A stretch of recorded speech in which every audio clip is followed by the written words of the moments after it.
Hello, Uncle Wes. How are you right now? I'm doing well. How about you? Super. So, thank you for coming today. It's really good to see you. Good to see you all too. Okay. I am so glad that you came all the way from Houston to Dallas. I mean, you live in both Houston as well, live in Sulphur Springs as well. Right. And I sure am enjoying the warmer weather down in Houston. I see. I was there over the weekend. It was in the 80s and everything was warm and growing, and I really do enjoy that down there. I see. Kind of chilly when I came back here. Wow. Okay. So, how's your life around when you're in your young age? Is there anything interesting happened at that time? Lots of things. I've told you before that I grew up on a farm in the country. I heard that. And, at the time, I never thought that my life was different or unique, but I think most of the country was already urbanized at that point. I grew up in the 50s and the 60s, and it was a much slower pace. Things were quieter. We didn't travel a whole lot. We lived 15 miles out in the country, out of town. And the only thing in our community was a small grocery store where you could buy, just the essentials and gas and that kind of thing. Once a week, we would make a trip into town, and that's when my mother did her big grocery shopping. And I can remember back then, she would shop at Safeway, and they had the big paper bags that they put groceries in. And I don't know why I did this, but I would always ask her, how much did you spend on groceries this week? It was my business, but I'd always ask her that. And it was a game with me because I would predict that each sack cost about $10. So if she had 3 big sacks, I would assume that she'd spend about $30. And sure enough, it worked out about right that each sack worked out to about $10 in cost. Well, nowadays it would be $30 to $50 in each sack, probably. Oh yeah, I think I see that. But things were so much cheaper back then.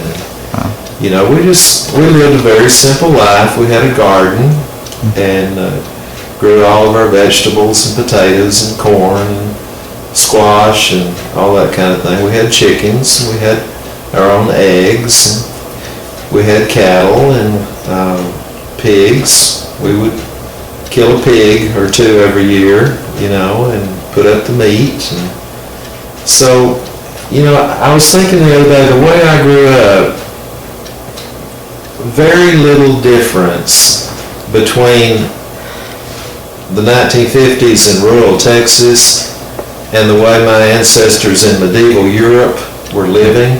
Oh, yeah. There wasn't too much difference because we were self-sustaining.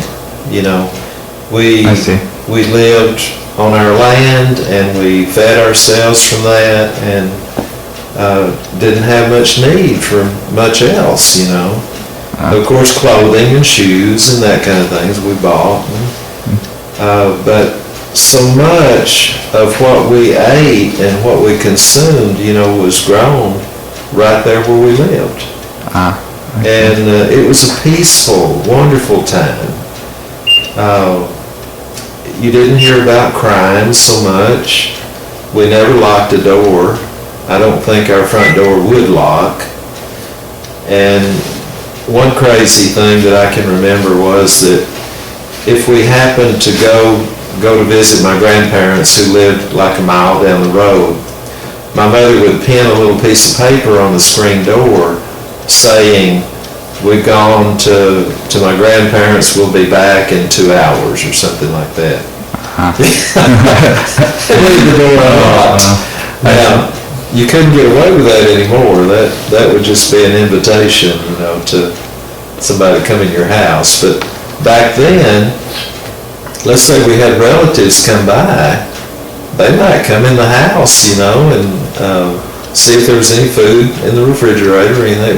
We just shared like that. It wasn't you weren't afraid like now so much. I see. Wow. Okay. Okay. So next question. So now I remember that you had unique event where you went to Texas A&M Commerce College, where you were on the recording videos as well. I think that's how I heard, but I might have forgotten that. Can you explain what you have done at that time? Okay. Well, I had a class in what they called audio-visual back then, which in those days was mainly, I was in a teacher preparation program, and as a teacher you use all kinds of different things to teach your class with, one of which is films. And in this class we learned how to run projectors and splice film and all kinds of things like that. But there was also a recording studio that we had to prepare a program and have it filmed.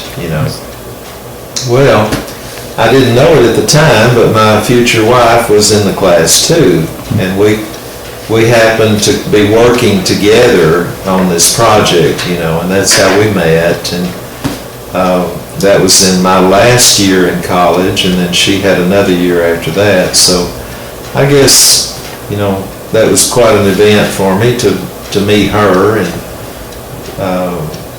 learn a little bit about audiovisual things, to be used in the classroom later on. I see.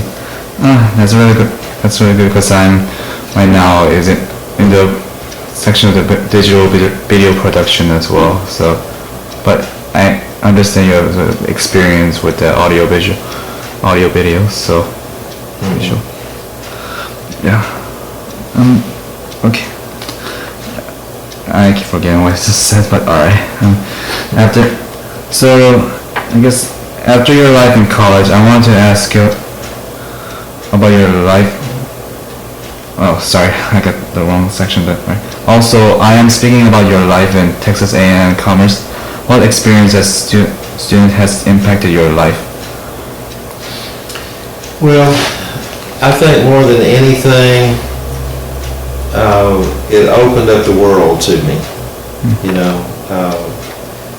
My growing up was very restricted in time and space. There just wasn't a lot of learning about the outside world. But with college, you met people from all over the world who were there to get their education. It opened up, a world of culture to me that I had never experienced before.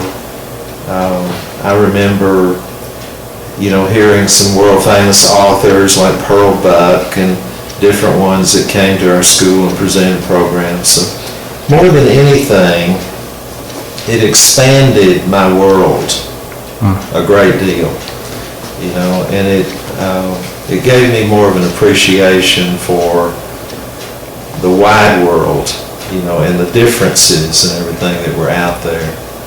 So, much that, I think, well, I went to college to be a teacher, but in fact, I'm not sure how much my classes really taught me to be a teacher.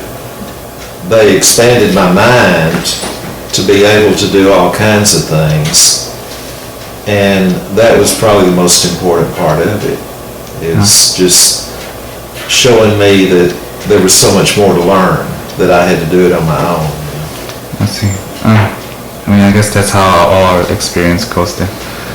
Everyone's still learning from Yeah, lifelong learning. Yeah. Okay.